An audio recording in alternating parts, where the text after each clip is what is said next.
Este día domingo, el cuarto domingo de Pascua, la Iglesia celebra la imagen y la figura de Jesucristo, el buen pastor.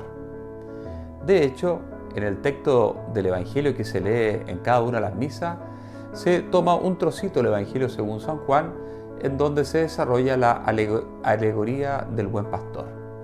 Jesús usa esta alegoría, esta imagen, para referirse a sí mismo como el buen pastor.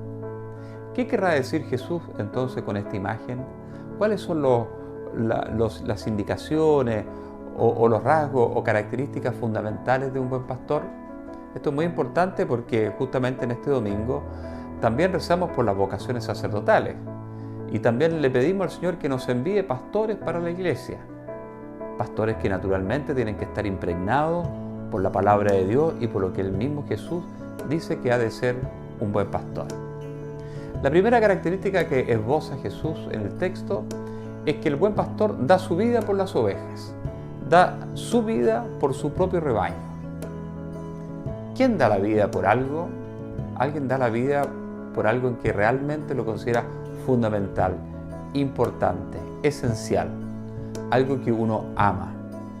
Y Jesús contrasta la actitud del buen pastor que da su vida por las ovejas con la de un asalariado que tiene que cuidar un rebaño que no le es propio.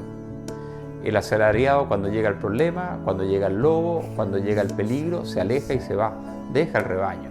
Prefiere custodiar su propia vida y no la vida del rebaño. En cambio, el buen pastor entrega su propia vida, es decir, entrega su vida porque ama al rebaño, ama a quienes tiene que guardar y custodiar y proteger. La segunda característica que enuncia Jesús en este texto es que el buen pastor conoce a sus ovejas. Y en la Biblia, cuando se ocupa el verbo conocer, propio de la cultura semítica, es mucho más que tener un conocimiento intelectual o conocer ideas o personas o circunstancias. Conocer para ellos significa tener una experiencia con esas personas, con esas circunstancias o con esas realidades que tiene que conocer. Es tener un vínculo con lo que se conoce, tener una experiencia de cercanía.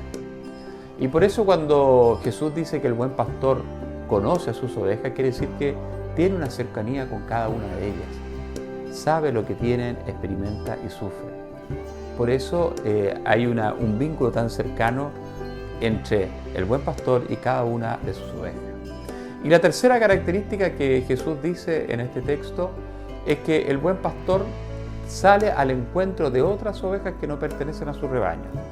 Él tiene la preocupación de aumentar el rebaño no por un deseo de poseer, un deseo de ser más relevante, sino para que haya un solo rebaño y un solo pastor. Tiene ese cariño también por aquellas ovejas que no pertenecen al ámbito que les es propio. En el fondo es una forma velada para hablar de la misión que tiene el buen pastor de ir más allá de las fronteras. En la línea de lo que nos dice el Papa Francisco, que tenemos que ser una iglesia en salida, que vayamos justamente hacia las periferias existenciales. Por eso es tan bonito y tan importante este domingo del Domingo del Buen Pastor. El Señor se nos propone por lo que es, por aquella característica de ese buen pastor. Y nos invita, particularmente a aquellos que tenemos el ministerio sacerdotal, a dejarnos impregnar por esa figura y a que todos recemos para tener más vocaciones sacerdotales. Que el Señor los bendiga abundantemente durante este tiempo pascual y que cada uno de nosotros pueda tener un encuentro y experiencia con Él porque es nuestro buen pastor.